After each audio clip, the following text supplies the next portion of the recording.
हम बोडोलैंड में 15 और बाहर जो 4 कॉन्स्टिट्यूंसी में हमारा कैंडिडेट खड़ा हो गया है और नामांकन भी भर दिया।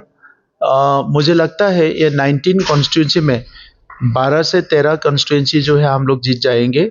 और यूपीपीएल इस बार ये हमारे जो असम असेंबली का जो चुनाव है इसमें हम लोग अकेले कॉन्टेस्ट किए हैं।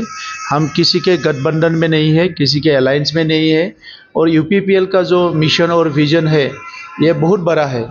तो ये बोडोलैंड में शांति लाने के लिए, अलग अलग समुदाय के बीच में एकता लाने के लिए, विकास को यहाँ पे जो है बोडोलैंड क्षेत्रों में, बोडोलैंड के डिस्ट्रिक्टों में विकास को आगे ले जाने के लिए बहुत सारे मुद्दा लेके यूपीपीएल इस चुनाव में हम लोग आ गए हैं। और गया जो 5 साल था बोडोलैंड में हम लोग का सरकार था और उस टाइम में जो हमने काम किया है शांति के लिए, अमन के लिए, लोगों की सुरक्षा के लिए, हर समुदाय के विकास के लिए, उनकी भाषा और संस्कृति की सुरक्षा के लिए, ये भारत में कभी नहीं हुआ था। अभी आम जनता को पता है कि यूपीपीएल कैसे पार्टी है, कैसे काम करते हैं। अभी में हम लोग का इतना तक हम लोग का विश्वास है कि जनता इस बार बोडोलैंड एरिया में यूपीपीएल को ही चुनेंगे, यूपीपीएल की जो उम्मीदवार है उसको ही चुनेंगे। और हम लोग एक अच्छा टीम लेके असम असेंबली में जाएंगे। और आज़ादी के बाद जो अभी तक जो समस्या है अभी तक हल नहीं हुआ, वो सारा समस्या हल करने के लिए हम लोग काम करेंगे। देखिए, यूपीपीएल का मेन मुद्दा बोल के हम लोग एक मुद्दा 2 मुद्दा नहीं बोलना चाहते हैं। बोडोलैंड क्षेत्रों का अगर बात करें तो शांति ही मेन मुद्दा है, सुरक्षा ही मेन मुद्दा है। यहाँ पे जो लोकतंत्र का जो एक परिस्थिति है वो एक समय पे बहुत बुरा था।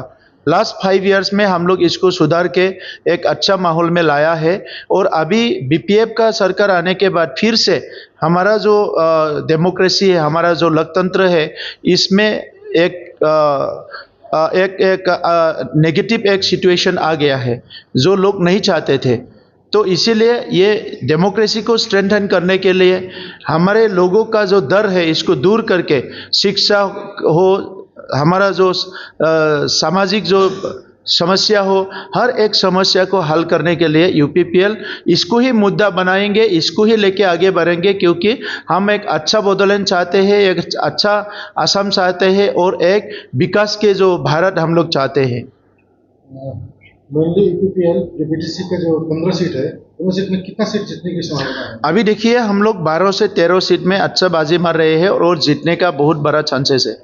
असम सरकार जब बनेगा उसमें यूपीपीएल का भूमिका इस तरह का रहेगा? जो कोई भी असम में सरकार बनाए, यूपीपीएल को छोड़ के सरकार नहीं बना सकते। ये आज की तारीख में ये तैयार हो गया है।